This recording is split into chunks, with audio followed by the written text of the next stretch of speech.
Hey guys, hey Stuart, Bill, Mark, g'day. Um, we're going to try and be a bit more successful with this. Mark Osborne, g'day. Peter, hello. I've been pretty crook for a couple of days with the flu. Back at work tomorrow, I guess. Not as enthusiastic about it as I could be, but we'll get there. But so it hasn't been a particularly productive sort of an afternoon. Sort of looking at these drawings and dreaming. I thought we'd start here. I'm actually in just got a 3D print straight off the printer like 2 minutes ago. I'm going to attempt this, but I haven't been a productive weekend at all.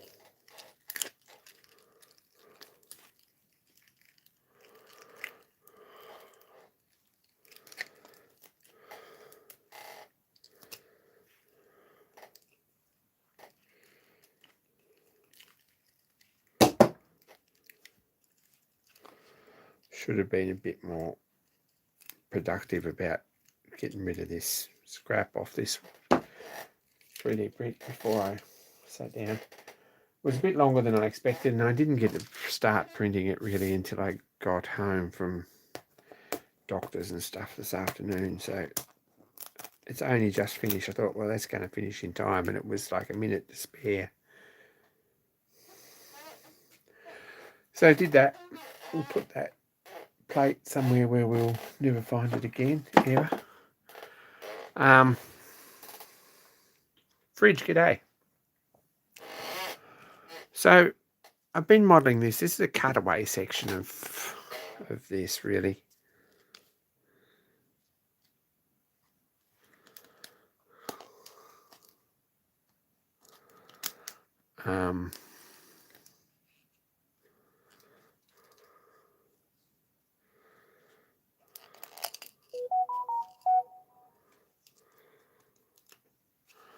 Might get a knife and clean that up, maybe, or something.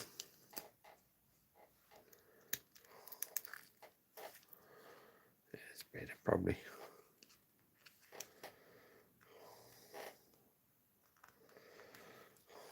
Anyway, we'll pick that up in a minute. So, Darren, g'day. This is this Peacock engine, or pump, or whatever it is. This is the drawing that I have.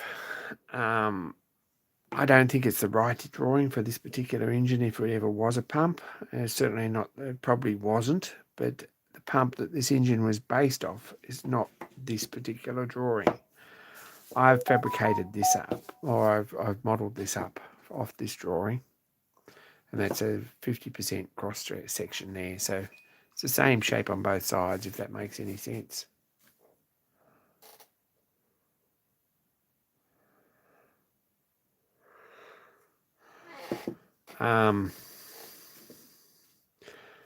It's got a delivery port outside the piston, which comes out to a non-return valve on this flange, apparently, and an intake. 6 holes underneath for the intake non-return valve. The columns sit up on top of it, and this here should sort of go on top of that somehow.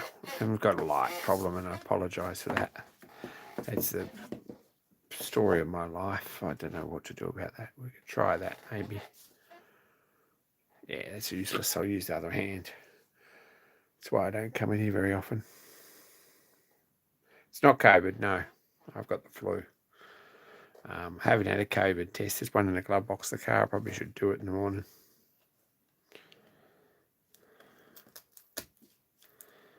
But didn't actually have one. Never thought of it. Don't think it's COVID. I think I got the flu. Hey, Raymond.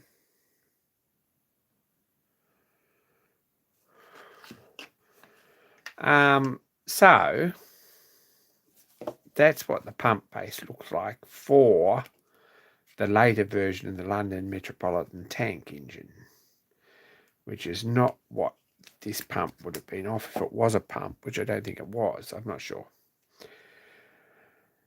And that's base mounted here. Now, if we look at the photographs and what we've got here, I believe there was a wall-mounted version, which was actually bolted on the top here on a bracket, which is similar to what we've got. And this pump sat underneath. And there's a delivery pipe coming the bottom, this far off the running board, sort of in scale. This is a quarter scale model. And this pipe here, being out the back, was probably out this side here with a flange on it and a valve. So much simpler thing. Still looking for details on that. I believe there's a drawing number, and we'll have a look at this. But we're sort of printing these bits as we go, and if we don't make a pump, we might one day make a model of it, of a pump. Make a nice little model. If I draw the bits up and print them as I go, maybe we'll get some bits cast. I don't know. So, looking at this,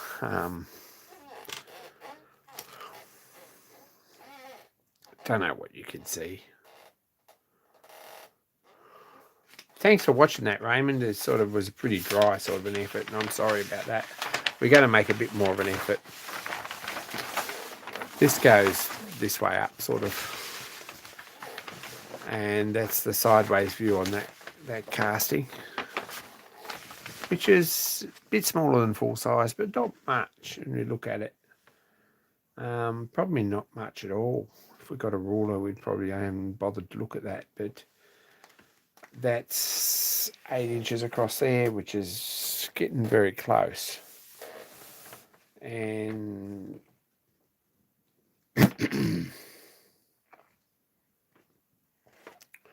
this is sort of 7/8 of an inch thick here, which is also pretty close there. You know, it's not far out. So I reckon it's pretty close to scale. And the passage in the side here. So this drawing here, number 21697 from Bay of Peacock, was made. There's a notation there. Hey, Paul.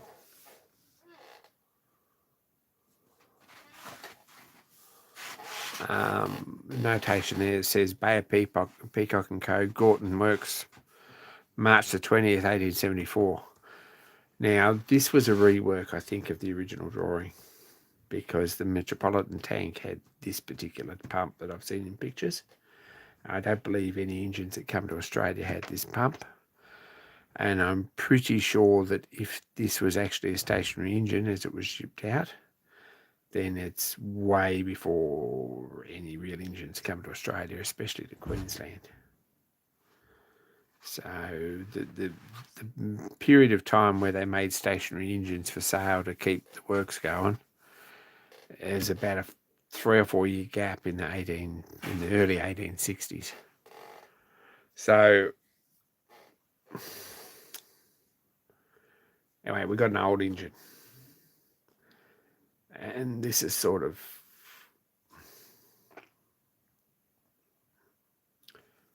I don't know if it's much use for anything, but there are some clues to other drawing numbers which are important.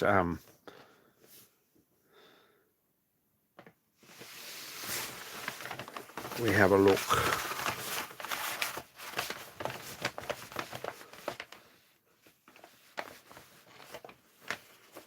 And the old pattern drawing, 16454, and cross sections see 216898. C16454. So I've asked them about 16454, which is the old pattern of one of these. There may be those drawings available, and we'll get a little bit closer, but it's not a cheap game, so I'm sort of doing it as things permit.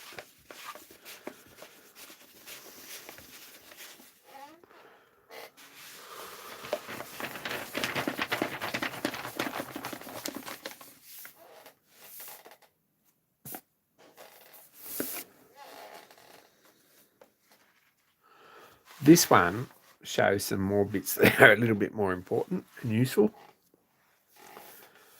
Slide valve yoke, which has been chopped off there, so you can get it out of the engine. You're going to need a new one of these because it's rusted out anyway. So here's the crankshaft, the short crankshaft for the pump. Now this has got a longer crankshaft in it, quite a bit longer. It's like that much longer, another 4, 5, 6 inches, something like that.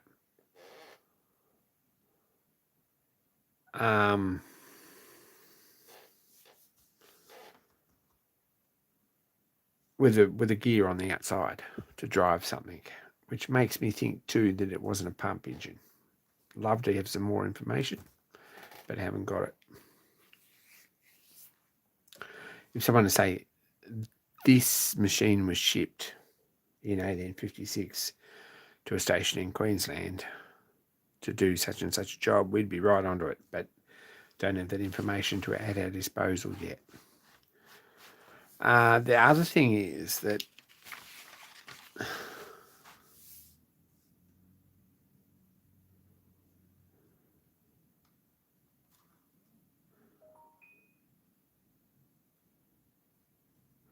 there's some really stupid systems in this engine that we're not sure we really want to know about.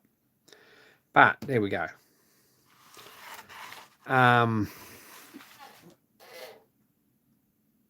Was in a shearing shed, yeah, but it was, no, that's not even right. It was beside where a shearing shed used to be. That's the information that we have. It's about all I got.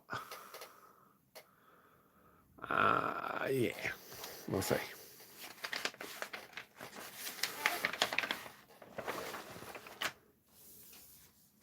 This here is a cylinder stuffing box stud. Right, it's got a plain end on it, and it's got a cross pin, because we don't just use plain threaded studs. I mean, Fridge, take careful note of this. Some idiot has thought it a good idea in 1856 to put a stud in a press fit hole or in a push fit hole and cross pin them so they don't come out. So that's going to be a fun thing if we ever got to get them out. Don't bust them off.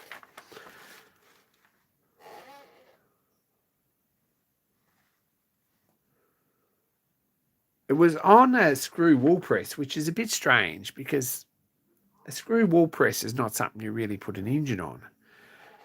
It's not something that was ever sold with an engine because they're hand operated basically. That's the reason they're screw is that they don't require any torque to tighten everything down, and it's kind of something you want to keep your hands and fingers out of if it's got an engine on it, and you only give it a bit at a time. I mean, you don't fill it up and then second. You've got to back it off and do it again, and back it off and do it again. Don't know, but the screw wall press thing is there beside it, but it doesn't make any sense to me. The other thing is that the engine's only 4 inches square, which is only about 1.5 horsepower, 1 horsepower, something like that, half a horsepower. It's only this big. At 50 psi, it'd only be half horsepower. In this cylinder here, that's 1/4 of the full size. So I don't know what else it would have run, but I can't see that would have been a smart thing. Shaft bearing bolts, pump stuffing box, which are actually threaded in by the look of it. You can't see that. Move this over here. You can see it. much easier than moving the camera. Pump stuffing box. Studs for steam chest, etc., etc., etc. The measurements on the chart here. These ones here, which are the main connection bolts, with a bit missing out in the middle. It says they're 2'5" 3/4 long. So that's all useful stuff because that's what come out of it. This main piece up here is the yoke and the rod. This is missing from this half down, from there down. Someone's either chopped it off or machined it off or not cast it on or something, because that's gone. That's your pump piston. So there should be a hole for that to go through in the main bed, on the main body. And if there was a hole, I'd think, yeah, well, maybe it was a pump. But because there's no hole, we're not sure about that. I'd love more information. I don't think it'd drive 2 sets of shears, to be honest. And if you're going to put in a steam shearing shed in Charlieville and go to the trouble, you'd want something a fair bit bigger than that. So I don't think that it run a shearing shed. It's nowhere near big enough.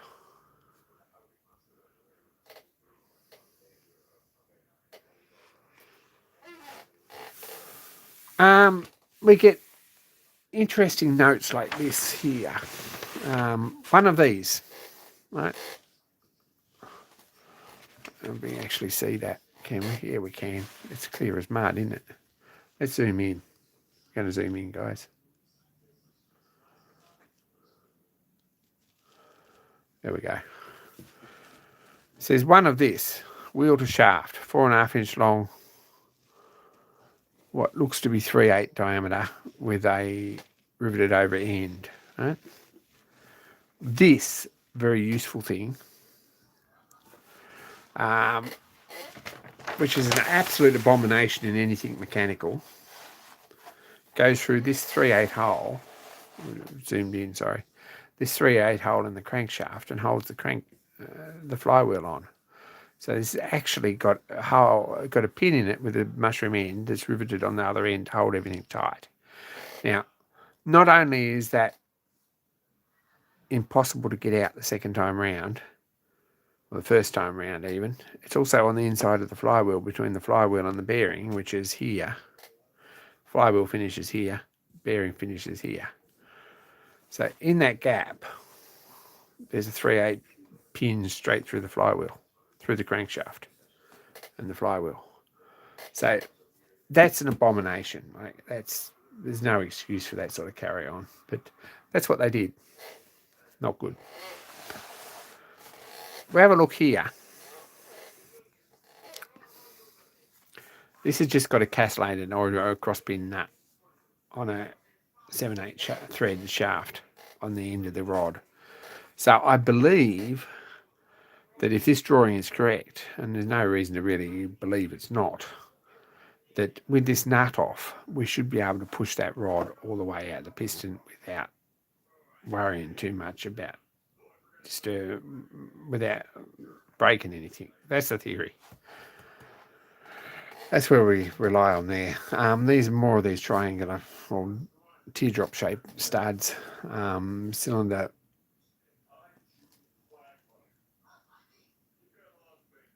cover, top cylinder cover,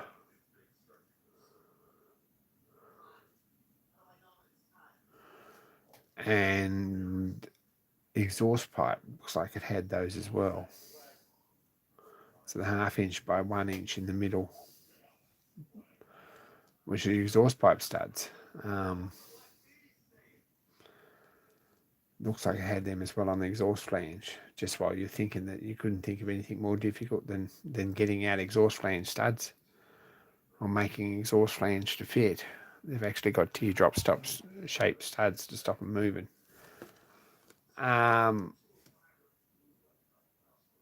Bolts of a clack box of some sort, so they're probably irrelevant. There's the engine numbers for the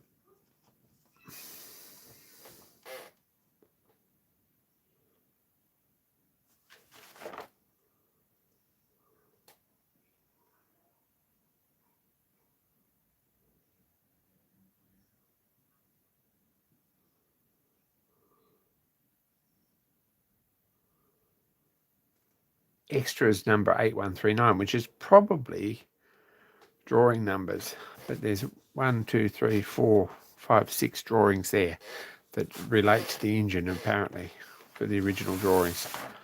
There's another place here that hasn't actually been filled up. This says there's a copy of 2170-38 on here,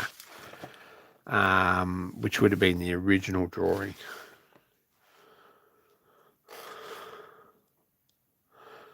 This one might be a bit later. Yeah, this one's actually got a printed number on it. If anyone's interested, 21-738, it's actually been stenciled on it. It's replaced in September the 23rd, 1881, it says.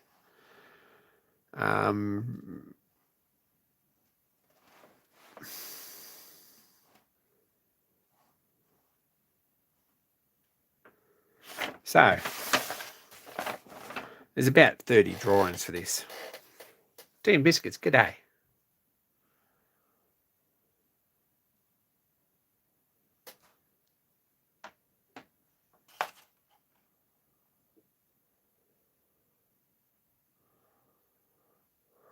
So, and John Creasy, hello. So, that's Mission Impossible, I think we'll start calling this, right? That's what that is.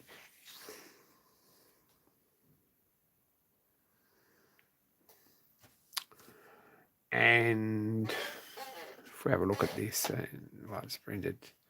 That's what it looks like inside. This is the pump chamber here in the middle, right, with the delivery out through this one in this particular instance, and intake through here. So it's a very straightforward thing.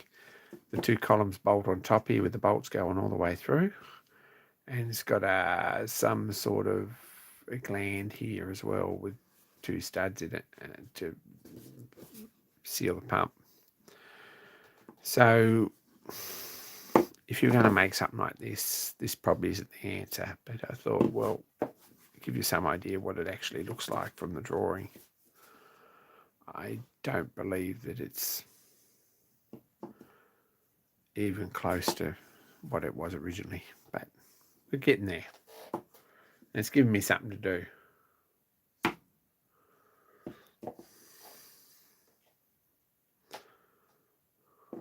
As soon as I put my hand there, we're in the light. So I'll move around this side. That's not much good. I think that this cylinder cover was probably on the front, on the pump. That way around. Don't know. We'll print all the bits from all the drawings and see what fits what. That's my thoughts behind that. So we're slowly starting to warm these up and get actual prints of all these bits. And there's a lot of bits. I know there might be at least 10 more drawing numbers.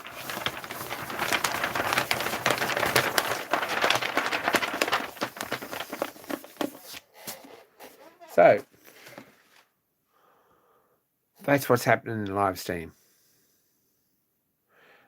Probably don't need anything else to do, but it's interesting to find where it all goes together. This is another draw. I did some of these a few years back and they were kind of fairly well received. So I've actually got a bit of a template out of a book, out of a fairly cool book. Book my grandfather probably gave me when I was a little kid. Like a very little kid, because he was the responsible gift giver in our family. And it's his fault, probably, a lot of this stuff. This book, excellent book called The Big Book of Real Building and Wrecking Machines by George Zaffo, whoever George J. Zaffo was. He's also an artist or a photo tinter or something. I would say most of these are actually tinted, hand airbrushed and tinted or watercolored photographs in here. Picture on the back's got a modern streamlined arthritis-inducing wheelbarrow. The Big Book of Real Building and Wrecking Machines. In a good traditional 1940s, 1950s font. Love it. So it's got some texture and biro and stuff in it because I've had it a long time. But look at this. Look at the pictures.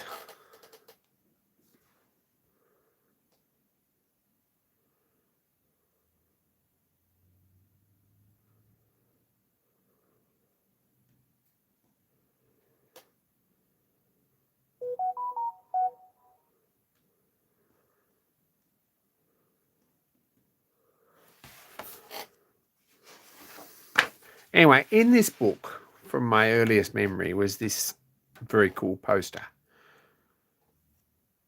Hey, Journeyman Randy. Hey, David.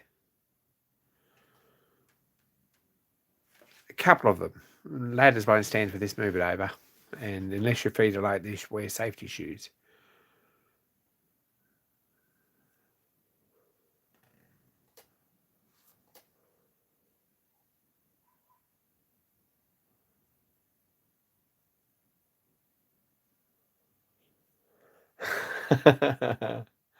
As sort of the designer of the pump, someone, he was out with his fountain pen or probably his nib, and probably the apprentice was inking them in and doing the copper plate. I don't know.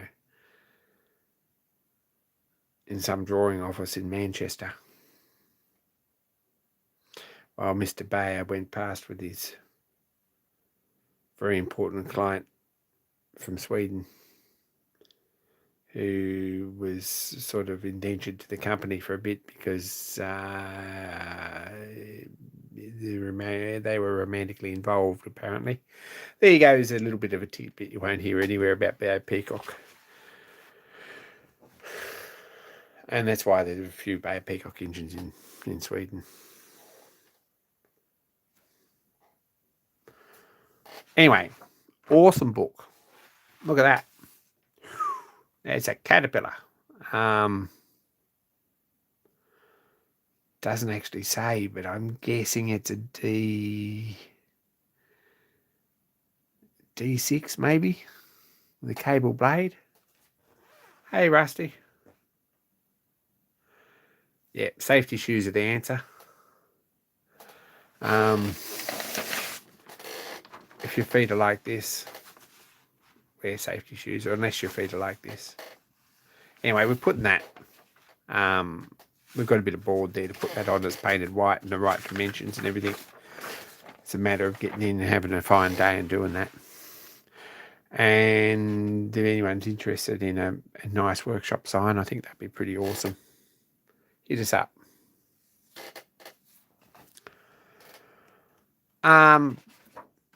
There we go. There's a tamping leveling finisher from Barbara Green. How cool is that? Even in the 1970s in Australia, we didn't see this sort of equipment. It's a very American book. There's an envelope from my Lathe Leak department in Melbourne for stamps. Don't know where that come from.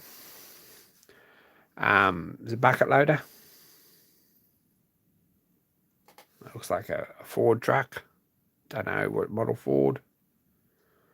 Dates it fairly well. And a Barbara Green again. Barbara Green must have given some money for this. But Barbara Green bucket loader. It's very cool. It's a tractor with the actual tyres on back to front. You see that? Because it was designed to run that way, not the other way.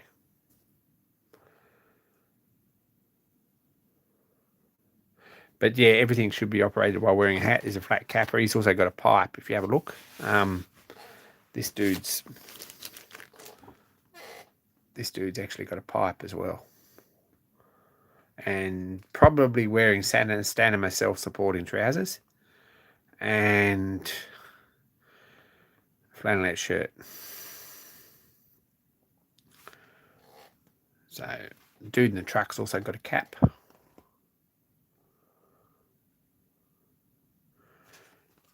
It's got reversing mirrors. Can't see a thing at it. And while she's idling, you wouldn't even be able to brush your hair in it. So that's why you're wearing a hat, because it'd be going like this all the time. You think my camera's bad? You want to look in a rear vision mirror in a 1940s truck.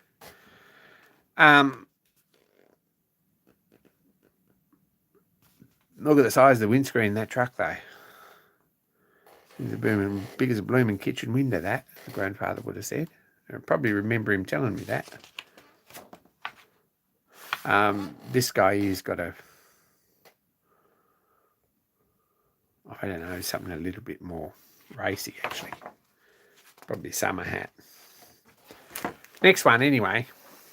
How cool's that? This guy's got a cap.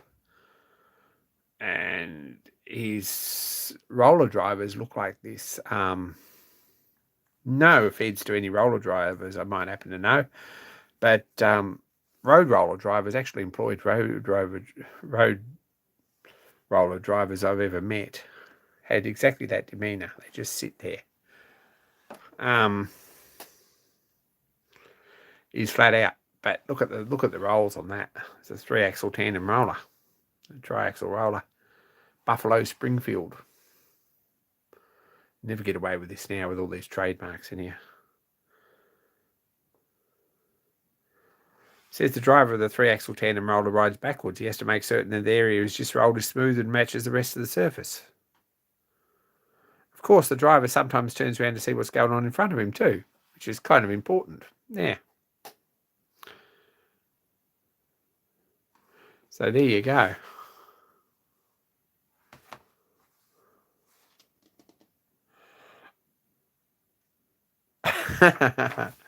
Now, useful power tools on this page. Check this out. Check out the water pump.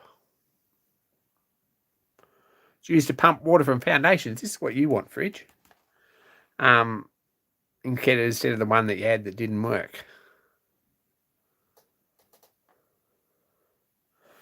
There's a petrol-operated trench rammer. Very cool.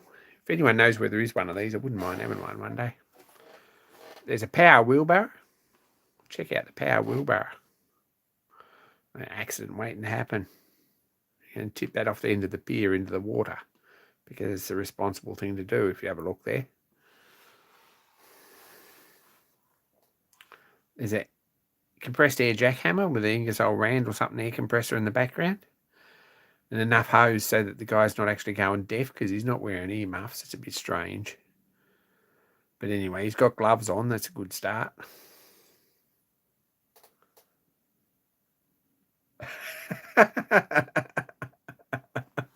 And a power saw. How cool's a power saw? That's modern.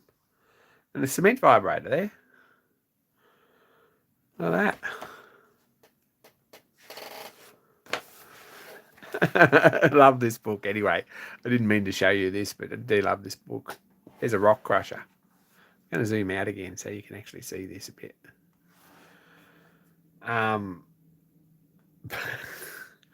Cedar Rapids rock crusher with a Caterpillar diesel unit of some sort on it, a fairly big one too. How cool is that? And a truck full of ore there moving away. None of these things are that much fun, but anyway, the book's cool. There's a crane. Look at the balloon tyres on that thing. Gee, wouldn't like to buy the tyres on that.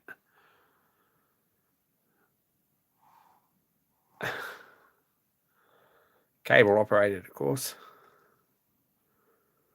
No jacks on it. Obviously, you're not lifting that sort of payload. But very cool. It's got an attachment called a sling, it says. Sometimes they have an electromagnet.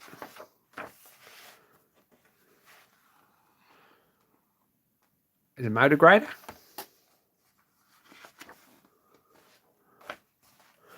Of course, there's a very important cross-section of a diesel engine and how a diesel engine runs, the complete operating cycle. How cool is that? The intake stroke and the compression stroke and the power stroke and the exhaust stroke. all in full colour. Someone had a lot of fun putting this book together. Never seen another one before or since, but it's very cool.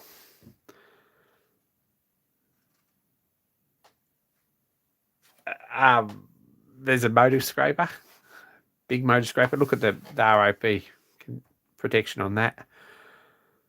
And look how close the guy's standing to the exhaust. It keeps the rain off if they're working a bit harder because, yeah, it blows the rain out of the way.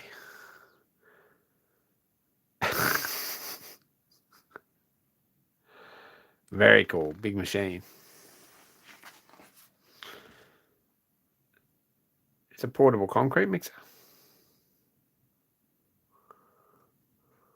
Like all in one unit.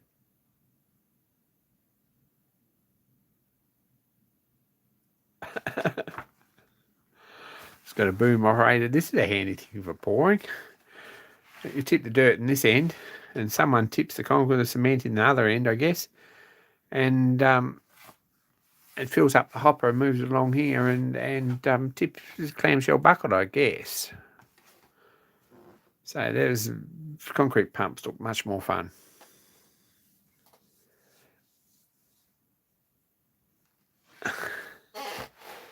Check this out. Sawhorse, wood chisel, screwdriver, wood saw, hacksaw. I've got a hacksaw like that. It's up for sale. If anyone wants to buy a hacksaw like that, I'm welcome to it. It's not much good. Tin snips, a plane and a rasp and a putty knife. A soldering iron. It's got a soldering iron here. How cool is that? And a gasoline torch.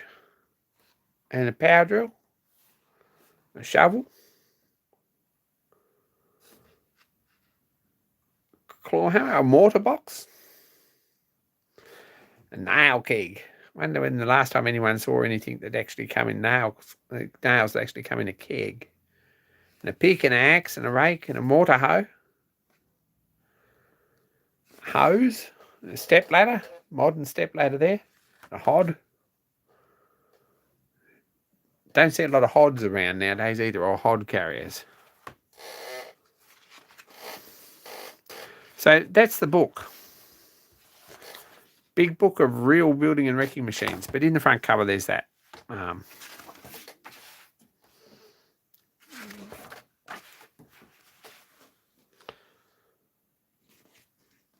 There's that. So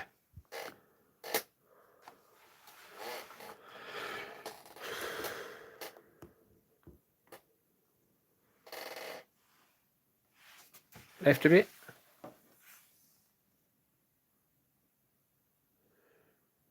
Yeah, totally wear safety boots. I've got them on at the moment, actually. So we'll do a couple of them. I might do one anyway, and I'll move it on. If anyone's interested, see if someone wants to. We might be lucky or we might not. Anyway, I think that's pretty fun. So that's the steam engine upgrade. Now, what everyone's waiting for, I guess, is in the other room. We're actually sitting here at the drawing desk.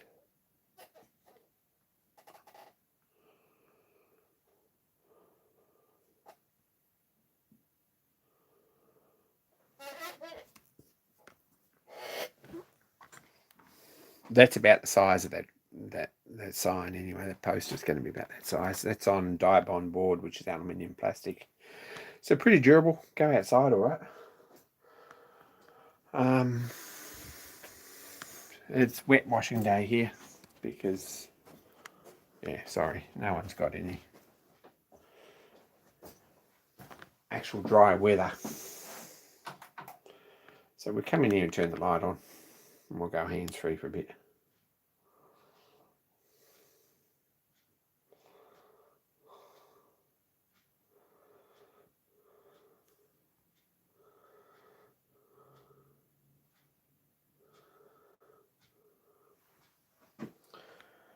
Safety boots, see? Look at that. Put them on especially to come in here.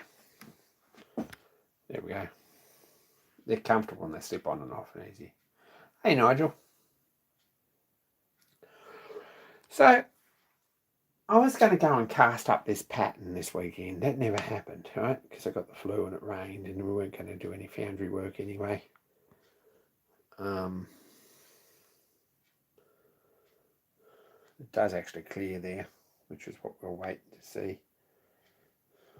Look there. There is actual clearance. So that didn't happen. Might happen next week. We'll see. Done off volleys.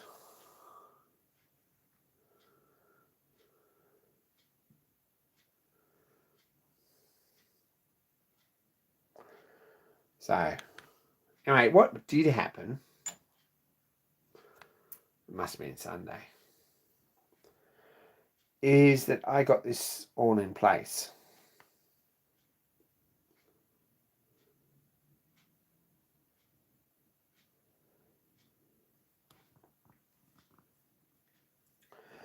So, anyone who's looking for an update here, take that off. Made the bushes here, got all this sorted, put it all together. Still got to come apart one more time because I want to put a ball oiler in the end here, and it hasn't arrived yet. And I want to drill it and put a plate, something like this one here, probably laser etched black aluminium sheet on here too, right? But all works. Look at that, nice and smooth, no hard spots, tight spots, anything else. And it's 1-to-1 there, so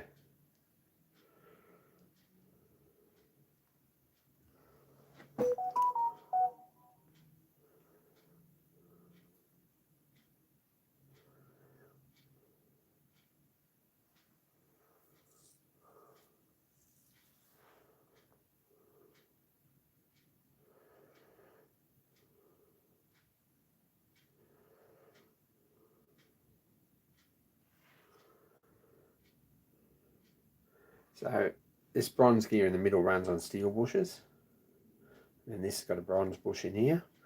The back of this shaft runs in this casting here, so it sort of helps a bit with the self-aligning. There's a bronze bush in behind here, and there's one in the other end, and that's got a screw through the middle, and there's a cap in this end that's flush there.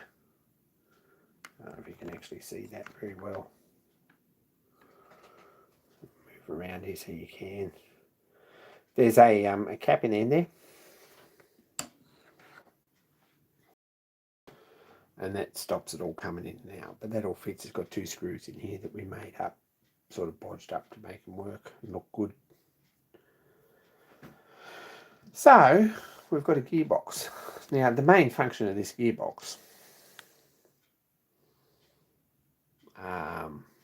is to clear the chuck. It gives us a bit more offset here and brings us closer into the middle for small diameter work without this universal run across this corner here and across the belt and across the guard when it goes on.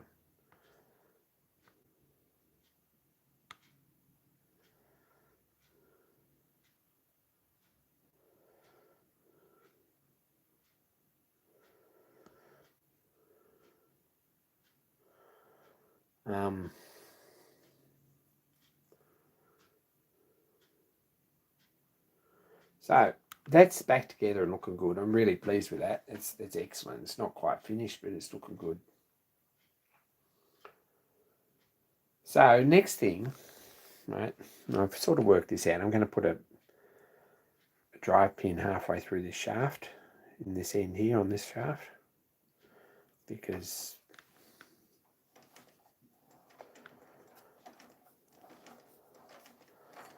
that actually will drive it, and it means we only put it on in one spot, which is probably in hindsight, but might as well. So I've made this piece a while back.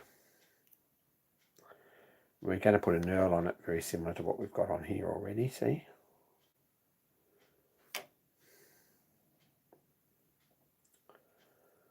And we're going to put a slot in here for a pin, not all the way through,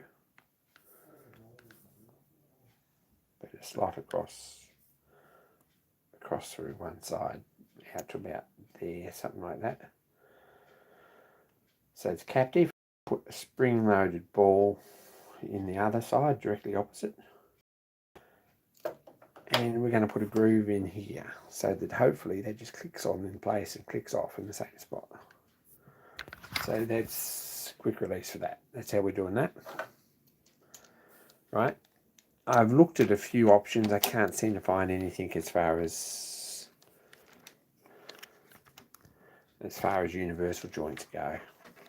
So we're going to live with this system. Notice this one's got a bolt in it here somewhere because the pins have fallen out. We have to find the right pin or make a pin or something for that at some point. I just put that back together because we needed it. And this is on a square. This, however, is not big enough diameter and it's got too much offset here. So by the time we put a rod out here to pop this off the dog clutch to the second position like that, it's too flexible and too bendy and it sticks out too far and it's in the way and etc, etc, etc. So 3D printed this after a bit of design work and found a bronze, like a sintered bronze bush or a silver type bush or whatever it is. And that fits on here nicely, right? It runs on there. Mini CV joints would be cooler. You give me a link for buying them and I'll get some. The later launch had mini CV joints. Right. And we're going to make this piece up and sit on there nicely. So it's part of that. Whether we silver solder this or whether we actually put a couple of set screws and Loctite, probably it's going to get silver soldered. Right, and that's a bit bigger diameter. And it's the right length so that it sits back down here nice and flush and move around here so you can actually see it. Doesn't hit the heads of the bolts, but that'll drive it nice. Now, I'm going to make a piece that goes through here down flush level with this at least.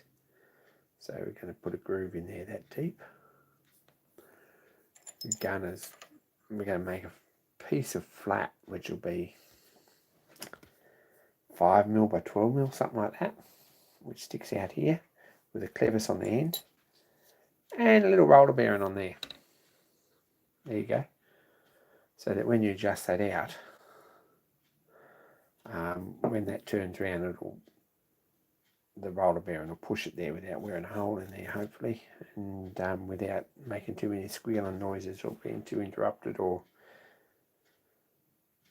anyway, that's the idea, and I'll put that texture on here as well, around here, and that doesn't look too terrible. It's going to be a bit heavier probably, but I don't think it's going to worry anything. And it also takes any wobble out that this may not have had.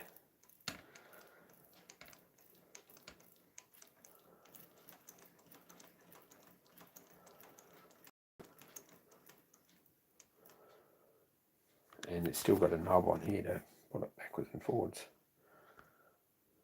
So, had a look at socket universal joints. They've got too much flex in them, too much wobble. These have got about 6 degrees backlash in them, which is probably too much. There's a very nice German one available. Lots of dollars. So it's not going to happen. I think probably at some point in the future we'll upgrade these to nice German universals with roller bearings in them. See that? It's a bit crap. And we'll get that working, but until now this will work because it does work. We're not actually disengaging it for thread cutting, so it's never ever really it's never a problem. So there's enough clearance on here to put a fork with a screw down through the middle and an actual ball bearing there to run on that. And the ball bearing will pop that off when it gets up to the end. and when it pops it out far enough it'll stop travelling, so it'll be fairly repeatable, I hope. But we only really need, look, seriously, most of the time we use, probably you want it to stop here somewhere, and you can adjust this to wherever to make it do that. So probably it's only got, hey Frank, drop this bearing, I'll pick that up. Where'd I put it? Where'd it go? I thought I saw it there. No, there it is. Must have had this lined up properly because we did manage to crack a plastic change wheel.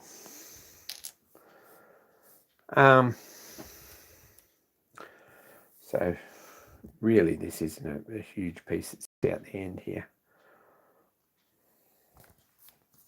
And make know that when it's right in, that'll come right up to the end without disengaging.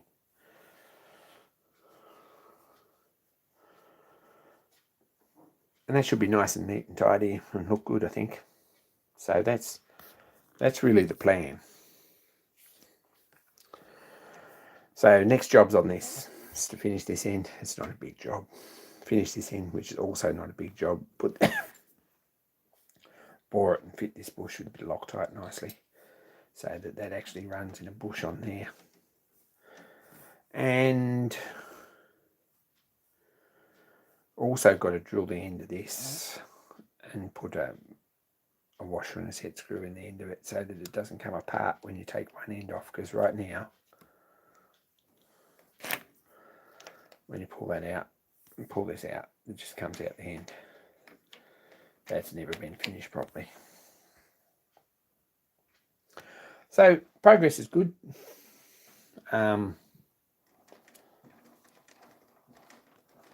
There's no actual drive system here because I've actually modified this since we worked it, but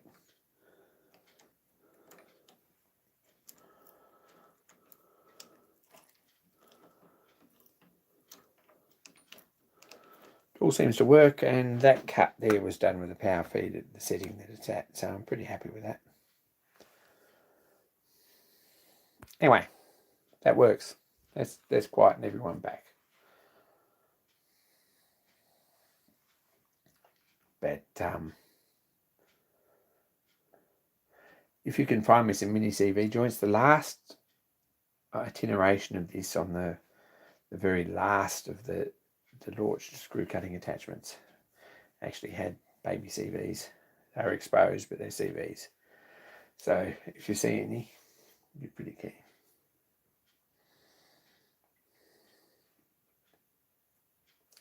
Anyway, it's just a matter of getting in and making some progress on this, and there's other stuff happening, so I don't know how much progress I'm going to get this next weekend.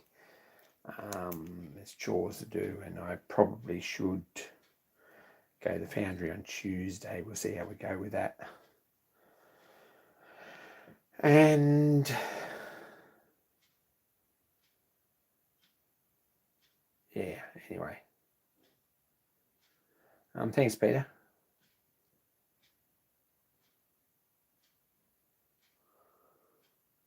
Anyway, then I've got to work out if we do get this cast in aluminium, which would be very nice. Right, it goes on there. Looks good. Looks like it's part of it. Very happy with that. If we do get it cast in aluminium, then we've got to work out some sort of bracket system here. These are only just sort of popped on here roughly. But this little sheet metal bracket, and it's got to have a flange on here for a sensor that operates on here, which I think is infrared.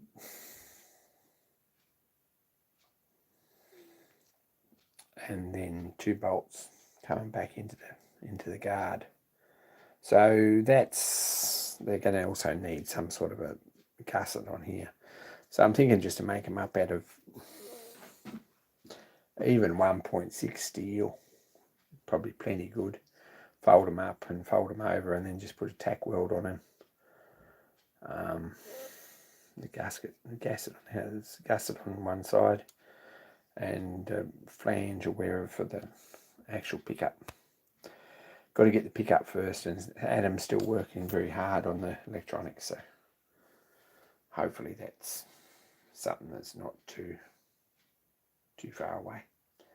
Anyway, it gives us breathing space.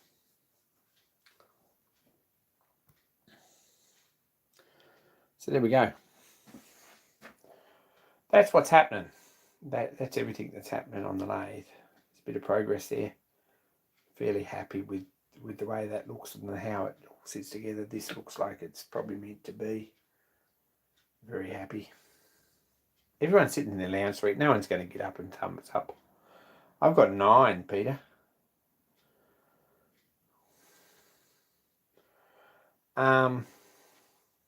Anyway, that's what's happening. I've got my paint box unpacked here because I'm actually redoing a couple of panels on it that got scratched up. So that's outside with purple paint on it. If we actually have a nice day of writing, of actual weather next week, I might get some letters and numbers and things on it as well. Put my phone number and stuff on it. So I've got paint here everywhere.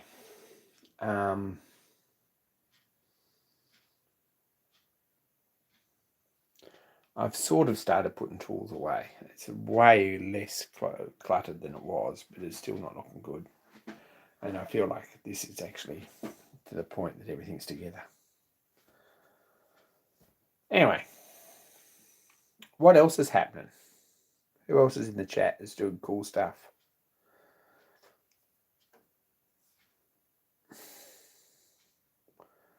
Rustnox is always doing cool stuff. Tea and Biscuit's always doing cool stuff. He's setting up a water test pump for boiler testing. That's very cool. Darren's always doing cool stuff. And Nigel's making a diaphragm. Chrissy's Workshop's just finished an awesome little steam plant. It's on Instagram all over and Facebook. Go and check that out. He's learning to run it. Journeyman Randy, what are you up to at the moment?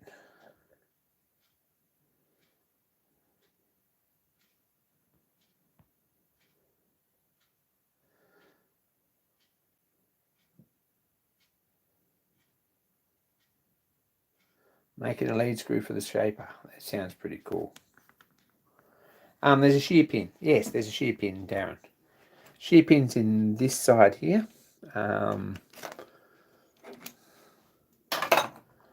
Right. This key here, this wheel here. I'll show you on the drawing because I'm not going to take it apart. But there's actually a plastic key that holds the wheel onto this shaft. So there is a shear pin. If this runs up against here, which I'm hoping it never does, or if someone's finger gets caught in the gears, or if someone drops a screwdriver down in between here, or if it winds back the other way too far, rather than bust anything else, so hopefully it'll just bust the shear pin. I haven't tested it, but it's in there and it looks all right. David's gold hunting. He's had awesome Instagram posts of his travels lately. It's worth checking it out. If you're on Instagram, go and subscribe to David and John. Carisi's Workshop is joining the Model Engineer Club, so that's the end of all his spare time for the rest of his life.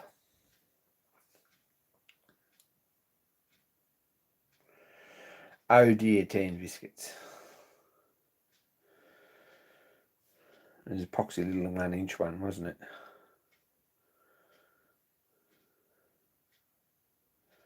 Everyone seems to have snow. James P. in the shop's probably still in bed because I believe they had snow. It was pretty cold overnight. He sent me a message about that.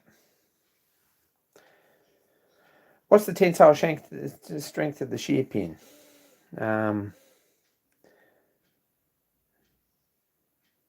Enough I could put it in the vise and snap it off pretty jolly easily, actually. That was about the testing it got.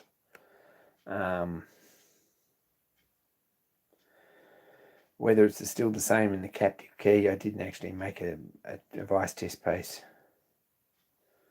They do that for a reason, John.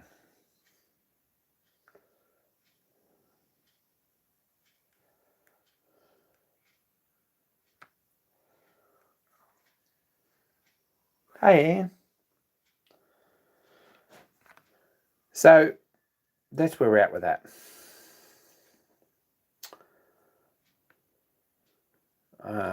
It has got a shear pit in here though, no, it's 3D printed.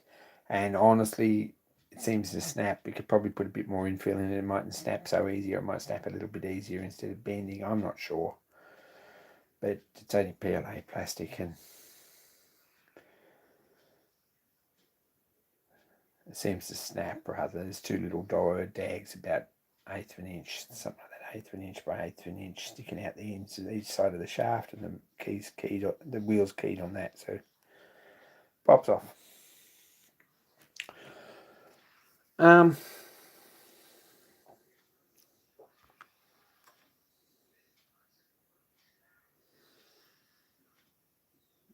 Ian's got a cold too, so have I. I'm feeling better than I was this morning by quite a lot, but I'm pretty well dosed up. Could put a torque wrench on the shaft and find out. That's a very good question. A very, very apt sort of a thing that we could actually do. I might do that before next week. Or I'll do that before I've got to pull this thing apart again. Put it that way. Because I don't really want to just pull it apart just for the sake of replacing that. I'd like to have some other bits to put on it. Film it if we do it. I reckon we could put a pair of ice grips on there and easily snap it. But I've got no idea how you translate later a torque wrench reading into actual useful work either, or how it should be, but anyway.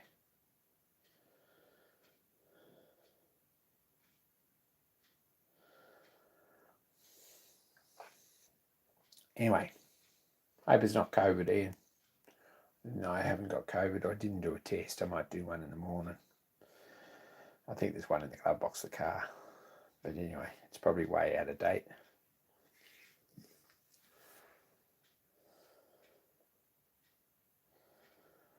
I'm not sure it is, because if you factor that actual screw in there, need some proper chip passes. Yeah, they're cheap jobbies from the $2 shop. If you put a finger in here, you probably want it to stop before it jams it up, but this is designed in such a way that, drop that bearing again, that you can't really put a finger in there. It just sort of slides off, I hope.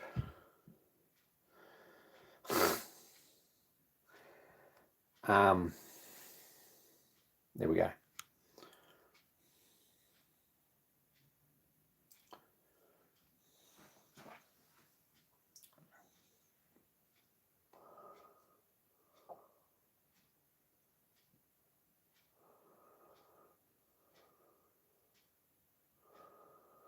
It did take a 0.2 cut on the radius, so 0.4 on the diameter, 0.4 of a millimeter, nearly half a millimeter on the diameter. Cut on that piece of aluminium without any problems at whatever that was set at. Hopefully in the next couple of weeks I'll have this set up better so that we can actually plug it together and have a play with it on live stream and show what it'll actually do. But at this point I'm pretty happy with it.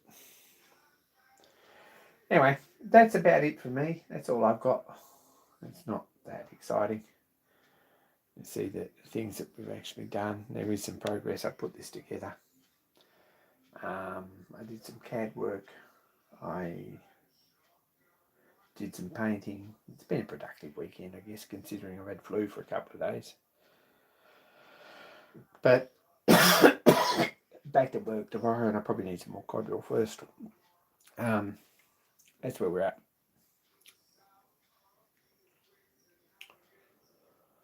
So take care, guys. Be kind to each other. Thanks heaps for tuning in. I'm going to get some streaming software. 624 Dudley's here at the very last. Thanks for joining in.